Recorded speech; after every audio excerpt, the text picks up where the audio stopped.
13ನೇ spot ಅಂತ ಹೇಳುವಾಗ ಸಾಕ್ಷಿದಾರ ಅಥವಾ ಭೀಮಾ ಎನ್ನುವಂತಹ ವ್ಯಕ್ತಿ ಏನಿದ್ದಾನೆ, ದೂರದಾರ ಏನಿದ್ದಾನೆ, ಆ ಒಂದು ವ್ಯಕ್ತಿಯ ಅತಿ ಹೆಚ್ಚು ಇಂಟ್ರೆಸ್ಟೆಡ್ ಸ್ಪಾಟ್ ಅಂತ ಹೇಳ್ಬೋದು. ಅತಿ ಹೆಚ್ಚು ಹುಮ್ಮಸ್ಸಿನಿಂದ ಆ ಒಂದು ಸ್ಥಳದಲ್ಲಿ ನಾನು 5-6 ಶವಗಳನ್ನು ಹೂತು ಹಾಕಿದ್ದೇನೆ ಅಂತ ಹೇಳುವಂತಹ ಪ್ರದೇಶ ಆಗಿತ್ತು. ಮಳೆಗಾಲ ಬಿಟ್ಟು ಉಳಿದ ಆ ಒಂದು ಟೈಮಲ್ಲಿ ಅಥವಾ ಉತ್ತಮವಾಗಿ ಬೇಸಿಗೆ ಕಾಲದಲ್ಲಿ ಈ ಒಂದು ಪರೀಕ್ಷೆಯನ್ನು ಮಾಡಿದರೆ ಉತ್ತಮ.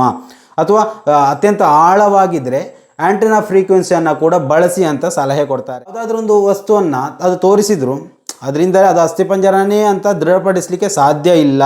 ಅದು ಆಗಿದ್ರೆ ಮಾತ್ರ ಅದನ್ನು ಕನ್ಫರ್ಮ್ ಮಾಡಲಿಕ್ಕೆ ಸಾಧ್ಯ. ಗ್ರೌಂಡ್ ಪೆನೆಟ್ರೇಟಿಂಗ್ ರಡಾರ್ ಅನ್ನುವಂತಹ ತಂತ್ರಜ್ಞಾನ ಇದೆ. ಅದರಿಂದ ಆಗುವಂತಹ ಉಪಯೋಗಗಳು ಅಥವಾ ದೋಷಗಳು, ಅದು ಯಾವ ಟೈಮಲ್ಲಿ ಒಂದು ಒಳ್ಳೆಯ ರೀತಿಯಲ್ಲಿ ಅದರ ಪರ್ಫಾರ್ಮೆನ್ಸನ್ನು ಕೊಡುತ್ತೆ, ಇವೆಲ್ಲದರ ಬಗ್ಗೆ ನಾವು ಸಾಮಾನ್ಯ ಜ್ಞಾನವನ್ನು ಹೊಂದಿಕೊಂಡಿರಬೇಕು.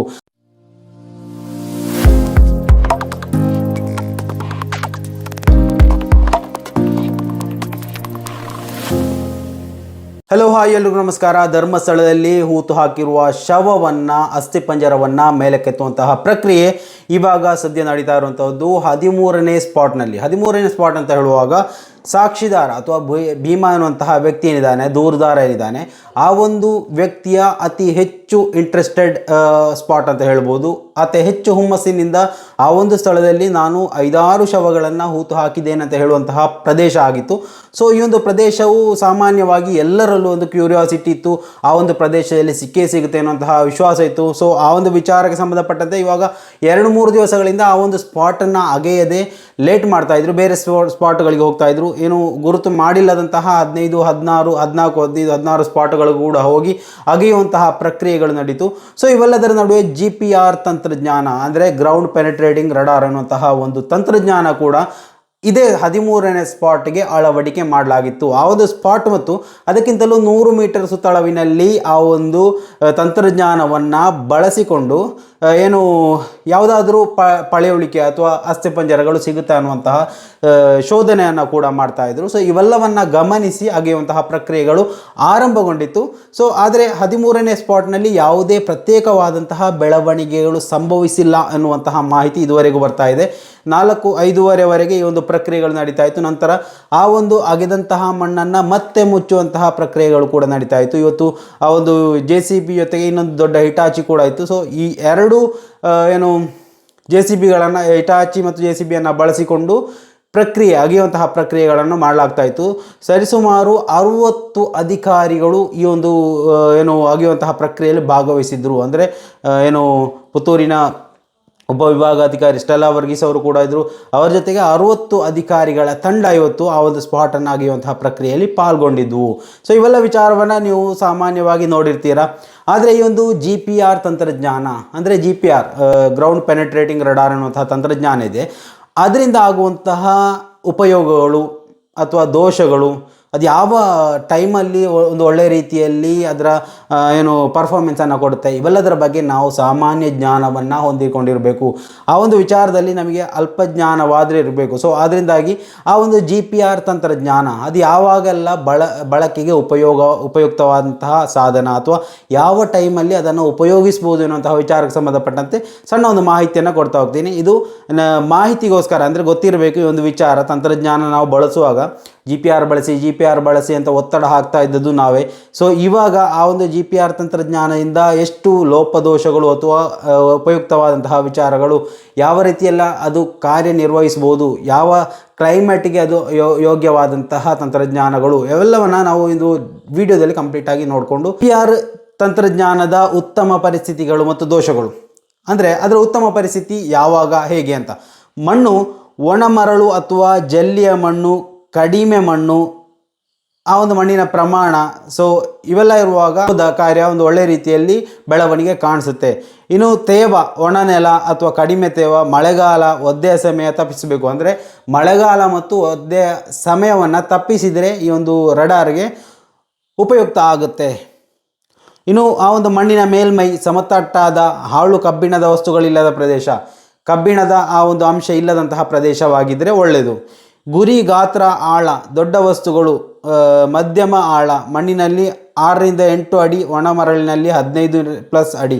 ಅಂದರೆ ಮಣ್ಣಿನಲ್ಲಾದರೆ 6ರಿಂದ 8 ಅಡಿ ಕೆಳಗಡೆ, ಒಣ ಮರಳಿನದಾದರೆ ಒಣ ಮರಳು ಇದ್ದರೆ 15 ಅಡಿ. ಓಕೆ. ಸಮಯ ಬೇಸಿಗೆ ನಂತರ ಮಳೆಗಾಲಕ್ಕೂ ಮೊದಲು ಉತ್ತಮ.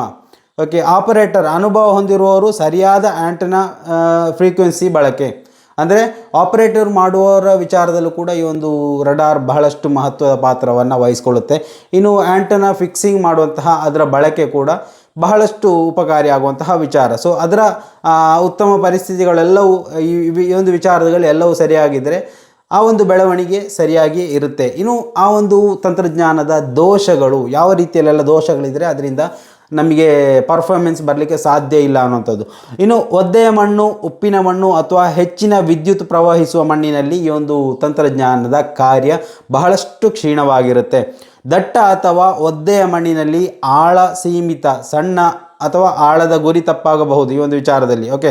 ಸೊ ಅಂತಹ ಪ್ರದೇಶಗಳು ಕೂಡ ಇದಕ್ಕೆ ದೋಷ ಮಾಡುತ್ತೆ. ಡೇಟಾ ಅರ್ಥೈಸಲು ಪರಿಣತಿ ಅಗತ್ಯ. ಅಂದರೆ ಅದೇ ಆವಾಗ ಹೇಳಿರೋದು, ಆ ಒಂದು ಪರಿಣತಿ ಹೊಂದಿದಂತಹ ತಜ್ಞರಿಂದ ಮಾತ್ರ ಅದು ಸಾಧ್ಯ. ಬೇರು, ಕಲ್ಲು, ಪೈಪ್ ಅಥವಾ ಮಣ್ಣು ಚಲನೆ ಗುರಿಯಂತೆ ಕಾಣಬಹುದು. ಅಂದರೆ ಬೇರುಗಳು, ಕಲ್ಲುಗಳು, ಪೈಪ್ ಅಥವಾ ಮಣ್ಣು ಅದರ ಚಲನೆಗಳು ಆ ಚಲನೆಯ ಗುರಿಯಂತೆ ಅದು ಕಾಣಬಹುದು. ವಸ್ತು ಹಿಡಿಯುತ್ತದೆ, ಆದರೆ ಮಾನವ ಅವಶೇಷ ಅಂತ ತಕ್ಷಣ ಹೇಳಲು ಸಾಧ್ಯವಿಲ್ಲ.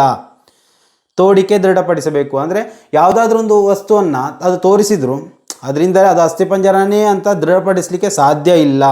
ಅದು ಆಗಿದ್ರೆ ಮಾತ್ರ ಅದನ್ನು ಕನ್ಫರ್ಮ್ ಮಾಡಲಿಕ್ಕೆ ಸಾಧ್ಯ ಅನ್ನೋದು. ದೊಡ್ಡ ಪ್ರದೇಶದಲ್ಲಿ ಸಮೀಕ್ಷೆ ದುಬಾರಿ ಮತ್ತು ಉತ್ತಮ ಸಾಧನ ಬೇಕು. ಅಂದರೆ ಒಂದು ದೊಡ್ಡ ಪ್ರದೇಶ, ದೊಡ್ಡ ಕಾಡು ಪ್ರದೇಶ ಅಥವಾ ಇಂತಹ ಪ್ರದೇಶಗಳಲ್ಲಾದರೆ ದುಬಾರಿ, ಖರ್ಚು ಕೂಡ ದುಬಾರಿ ಆಗುತ್ತೆ, ಸಮೀಕ್ಷೆ ದುಬಾರಿ, ಉತ್ತಮ ಸಾಧನ ಬೇಕು. ಅಂದರೆ PR ಅನ್ನುವಂತಹ ಒಂದು ತಂತ್ರಜ್ಞಾನ ಇದೆ, ಅದೊಂದು ಒಳ್ಳೆಯ ಮೆಷಿನ್ ಆಗಿರಬೇಕು ಅಂತ. ಕಾನೂನು ಅನುಮತಿ ಸಮಸ್ಯೆಗಳು. ಧಾರ್ಮಿಕ ಸಂವೇದನಶೀಲ ಸ್ಥಳಗಳಲ್ಲಿ ಪೊಲೀಸರು, ನ್ಯಾಯಾಲಯ, ಜಮೀನುದಾರರಿಂದ ಅನುಮತಿ ಪಡೆಯಬೇಕು. ಅದು ಕಾಮನ್ ಆಗಿರುವಂಥದ್ದು. ಇನ್ನು ತ್ವರಿತ ಆ ಒಂದು ವಿಚಾರದಲ್ಲಿ ಸಲಹೆ ಕೊಡುವುದಾದರೆ ಯಾವ ರೀತಿಯಲ್ಲಿ ಕೊಡಬೇಕು ಅಂತ. ಉತ್ತಮ ಫಲಿತಾಂಶಕ್ಕಾಗಿ ಒಣಗಾಲದಲ್ಲಿ ಸಮೀಕ್ಷೆ ಮಾಡಿ ಆಳಕ್ಕೆ ಫ್ರೀಕ್ವೆನ್ಸಿಯನ್ನು ಆ್ಯಂಟನಾ ಬಳಸಿ. ಅಂದರೆ ಮಳೆಗಾಲ ಬಿಟ್ಟು ಉಳಿದ ಆ ಒಂದು ಟೈಮಲ್ಲಿ ಅಥವಾ ಉತ್ತಮವಾಗಿ ಬೇಸಿಗೆ ಕಾಲದಲ್ಲಿ ಈ ಒಂದು ಪರೀಕ್ಷೆಯನ್ನು ಮಾಡಬೇಕು, ಮಾಡಿದರೆ ಉತ್ತಮ. ಅಥವಾ ಅತ್ಯಂತ ಆಳವಾಗಿದ್ದರೆ ಆ್ಯಂಟನಾ ಫ್ರೀಕ್ವೆನ್ಸಿಯನ್ನು ಕೂಡ ಬಳಸಿ ಅಂತ ಸಲಹೆ ಕೊಡ್ತಾರೆ. GPR ಜೊತೆ ಮ್ಯಾಗ್ನೆಟೋಮೀಟರ್, ಲೋಹ ಡಿಟೆಕ್ಟರ್ ಹಾಗೂ ಪರೀಕ್ಷಾ ಗುಂಡಿಯನ್ನು ಬಳಸಿ. GPR ಜೊತೆಗೆ ಮ್ಯಾಗ್ನೆಟೋಮೀಟರ್, ಲೋಹ ಡಿಟೆಕ್ಟರ್ ಹಾಗೂ ಪರೀಕ್ಷಾ ಗುಂಡಿಯನ್ನು ಬಳಸಿ ಅಂತ ಸಲಹೆಯನ್ನು ಕೂಡ ಕೊಡ್ಬೋದು. ಸೊ ಉತ್ತಮ ಪರಿಸ್ಥಿತಿಗಳು, ಅದರಿಂದ ಆಗುವಂತಹ ದೋಷಗಳು, ಇನ್ನು ಹೇಗೆ ಉಪಯೋಗಿಸಿದರೆ ಉತ್ತಮ ಅನ್ನುವಂತಹ ಸಲಹೆಗಳು, ಈ ಒಂದು ವಿಚಾರದಲ್ಲಿ ಒಂದು ಆರ್ಟಿಕಲ್ ಇವಾಗ ಸದ್ಯ ಶೇರ್ ಆಗ್ತಾ ಇರುವಂಥದ್ದು. ಮಾಹಿತಿಗೆ ಅಂತ ತಿಳ್ಕೊಂಡಿದ್ದೀನಿ. ಸೊ ಆ ಒಂದು ಮಾಹಿತಿಯನ್ನು ನಿಮ್ಮ ಮುಂದೆ ತಂದಿದ್ದೀನಿ.